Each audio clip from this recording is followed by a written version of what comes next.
Welcome again to tonight's Bear Talk. For this afternoon, we have with us our distinguished alum, Jayla Moody.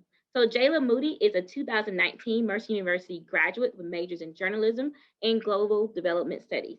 While at Mercer, she was committed to just about any role that allowed her to pour into our students. She has served on the students admissions team, the peer advisor team, the Mercer cluster editorial staff, and so much more. She has since completed her master's degree at Georgia State University in communications. Ever since she can remember, she has been drawn to people and amazing things that they're capable of doing. Jayla found that such a key part of this journey was talking hand in hand with others as they unlock their joy and their purpose. She is very passionate about development through leadership and mentorship. Her heart for service and her desire to help others to grow to become the best version of themselves always bleeds through her work. Jayla hopes to someday work in a role that allows her to help others and find their purpose. She is interested in using creative and innovative strategies to discover how people can marry who they are and the work that they do. So, without further ado, I'm going to allow people to join from the waiting room now, and I will turn it over to Miss Jayla Moody, who you all are here to see tonight. Thank you. Thank you all so much for coming. This honestly means a lot to me. And I was so honored when Dr. Booker asked me to do this, and I do not take the opportunity for granted. So I appreciate you all being here. I am going to share my screen so we can get started. Okay, so when Dr. Booker asked me if I would do a bear talk, I was very curious as to what it was and really what I would discuss today. But I knew I wanted it to be extremely transparent, and I knew I wanted it to be something that would help us all through this crazy pivotal season we're living in. And so we're talking about your purpose is peeking out at you. And what this is going to be is me telling you my journey story, which you'll hear a lot today. But more than anything, I want you to take away an idea. I want you to really think about your own journey story and see how you can move differently with it in 2021. So let's get started. Okay, so about me. I could have put a lot of words on this page, but I thought visuals and pictures would do a better job at kind of summing it up. As Dr. Booker said, I am a Mercer alum, as you can see. I recently graduated in May 2019, and I graduated with a major in journalism and global development studies. During my time at Mercer, I had the opportunity to study abroad. I had the opportunity to serve in a number of roles that allowed me to represent Mercer. But most importantly, I was always chasing the roles that would allow me to work directly with students. And so we'll talk about that a little more as I get into the presentation, but that would eventually become a theme in my life, working with students and being able to pour back in to someone else's journey, what I learned from my own. Okay. So I always start everything I do with a quote, because just as a quote person, I know that sometimes that's all you take away from a talk. And so if you don't take away anything else, life has a way of leading us exactly where we need to be. And sometimes closed doors are just steering us to the right door for us. And so I started with this because we are in a season of our lives, no matter what point of it that you're in, where you may be facing a no, a rejection, or you may have just come off of a no or rejection, and a lot of closed doors. But I really wanted to encourage you all, before I even got started with this story today, to let you know that sometimes those closed doors are exactly what we need to see. And so my goal today is to propose an idea to you, and to leave you with something to think about. And so while we're getting started, just think about what that closed door may mean for you, or what that closed door may be in your life. And I always like to throw in that sometimes a closed door does not necessarily mean we need to go to another door completely, but sometimes it means we need to keep knocking on that same one. Okay, so like I said, at Mercer University, I studied journalism. I knew I wanted to be a journalist when I was in the 10th grade. So as a 16-year-old, I had aspirational dreams of telling crazy stories, being in the most important rooms, talking to the most important people, and telling those stories. And so I had no idea what that looked like, but I was willing to do whatever it took to figure it out. So whether that was working at a newspaper, whether that was serving at the Mercer Cluster, the student newspaper, a radio station, a TV station, you name it. I was trying to figure out how I could do it. And so as I began this journey of trying to maneuver a field that I didn't know too much about, but that I was really learning about, I made sure that I was doing three things. So the first thing that I was trying to do was collect skills. So obviously when you're pursuing an internship, when you're pursuing a job, the number one goal you have is trying to pick up skills. We all know that. And so the skills varied. I was trying to be a better writer, a better speaker, a better interviewer, a better storyteller, all of the things that make you a good journalist. I was chasing them. The second thing I was trying to do was make connections. And so this is what they teach you pretty much in every space that you occupy, to make those connections. So I was trying to figure out who in the room should I be forming a relationship with. I was trying to make sure that my supervisor and I had a relationship well after I left the space. I was keeping names, the cards, the numbers, you name it. And the third thing I was doing was making note of how I felt. And so you're probably like, why is that something that you're doing at these internships or these different jobs? But it would be the most pivotal thing on this list that I was doing as I was trying to become a journalist. And so you're probably like, okay, like you did all this, you occupied these many roles, why aren't you a journalist? And so that's because number 3 was the game changer. I would sit and I would think about how I felt after I finished some of these roles, whether it was at the newspaper, the TV station, the radio station, even in general communications roles. And I would realize that I wasn't as happy as I thought I was going to be when I stepped into it. I wasn't as excited about the opportunity as I was when I applied. And so as a student or as an aspiring anything, you will hear from many people in many places that, things will be hard. You will not always like them. You will have to do things you don't like to get where you're trying to get. And so by no means am I encouraging you to quit, but I am encouraging you to make a note of how you feel. Because if you never stop to think about how you felt in this role that you were trying so hard to get, you'll get there and you will be trying to figure out why you're there, who you are, and what even got you to that point. And so these were the 3 things that I did. And as I began to make notes of how I felt, I wanted to make sure I was paying attention to those feelings. And this was something that came by nature. And I know it is not that easy for everyone, because sometimes we are taught to even separate those feelings from the work that we do. And so I began to maneuver this space of figuring it out. And what that looked like for me was pivoting. I knew that there were so many things about journalism that made my eyes bright, but I couldn't figure out why sitting in those newsrooms wasn't giving me the highlight that I thought I was going to get. So moving on. So I made a list, and you'll learn that I'm a list person. I made a list of the things that I knew to be true. So I knew that I loved people, and I knew that I wanted to be in constant conversation with them. I knew that I wanted to be in front of them, talking to them, listening to them. I knew that I wanted to help them, encourage them to share their story. And so I knew I loved sharing my story, and I knew I loved hearing other people share theirs. And lastly, I wanted other people to be inspired by those stories and journeys. And so you're like, okay, all of that stuff is what journalists do, and they do. And something that you'll learn is that 2 things can exist at once. So I can know that all of these things that I love and desire to do are aligned with the profession of a journalist, but I can also know that at the same time, the way that these things manifest in my life does not have to look like a journalist. And so I knew that I had to write these things down, remember them, and hold tight to them, because this is what was my truth. And so move forward. So when did I first feel it? So we're going to backtrack a little bit, because what I told you was that I spent maybe 3 years. Oh yeah, Chance, you're on here. So what I told you was that I spent maybe 3 years of my collegiate career aspiring to be something. And I spent maybe 1 year out of that 3 trying to figure out why I didn't want to be that. And so this is when I began to take a life audit.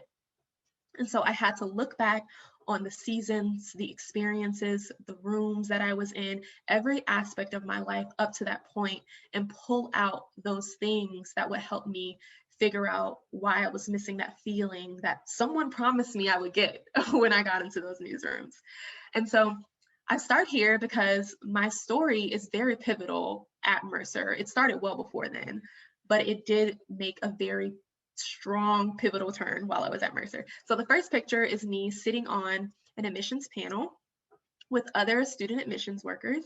And the second picture is me talking to potential students and their families, both with bright eyes and very big smiles.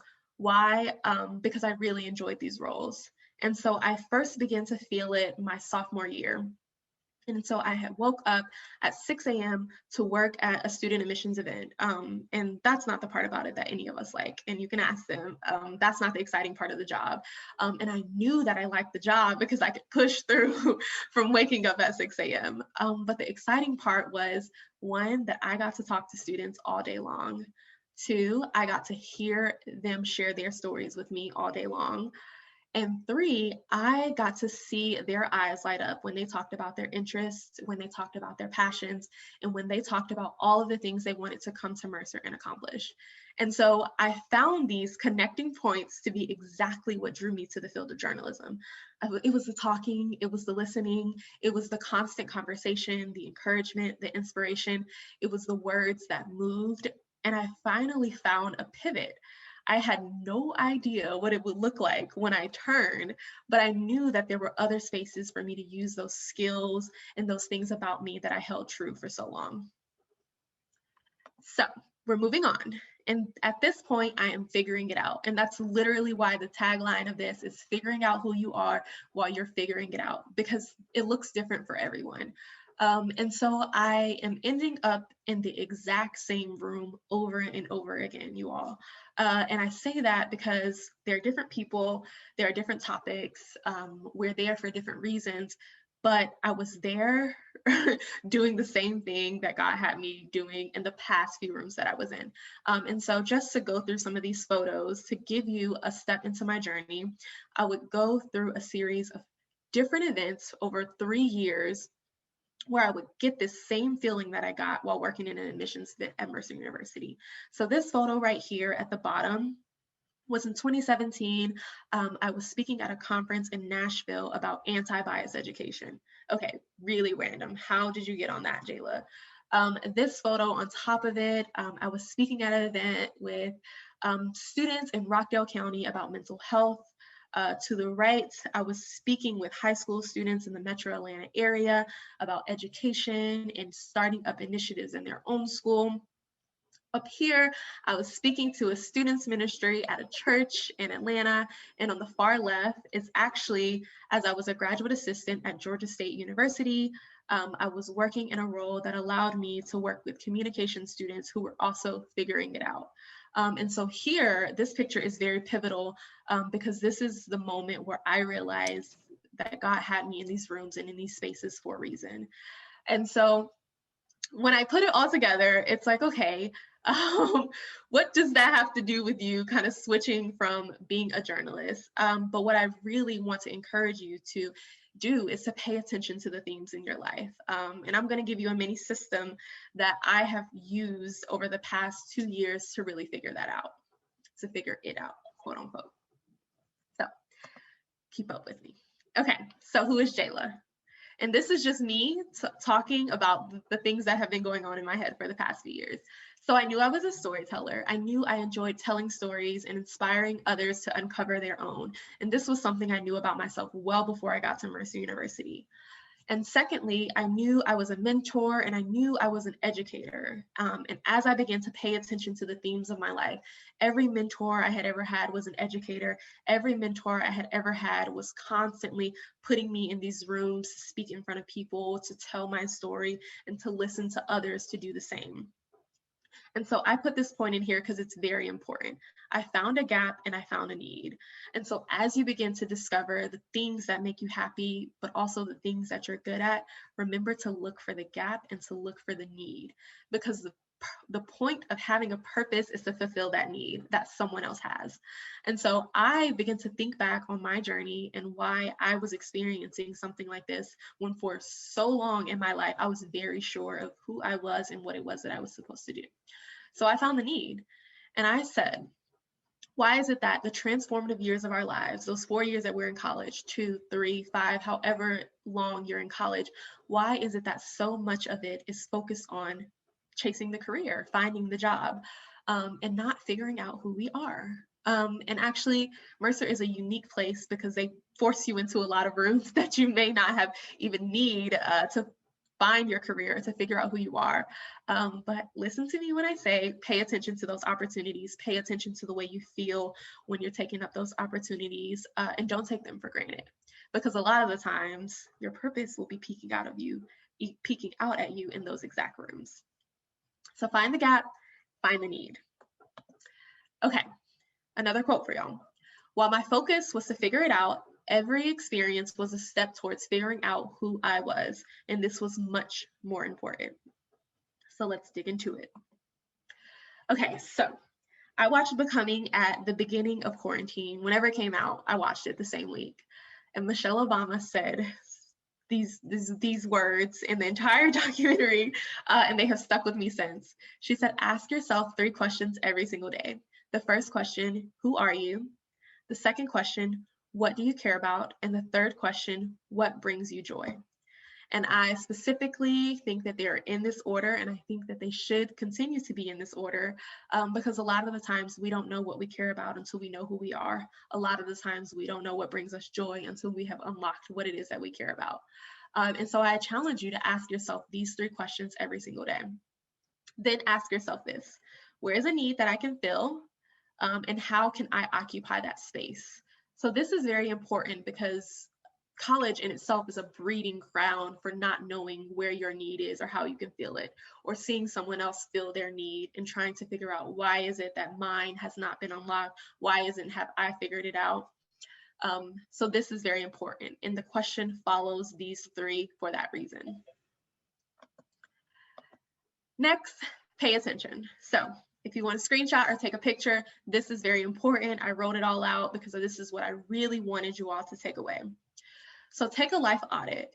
What rooms did I end up in that were not in my own plans? So remember when I said, yes, I was doing everything I could to occupy these newsrooms to try and figure out where I could become a blooming journalist, when in reality, I was being placed in other rooms between those different seasons that were doing something for me that I may have never imagined. Who was I in front of even when I fought it? Think back of the spaces that you have occupied, the people that you have been working with, where you felt the happiest, who were your mentors, who are the people you're constantly following and keeping up with, and try to find that common denominator between all of those rooms and all of those people who you're constantly being put in front of, and take a life audit. Next, surrender to your journey.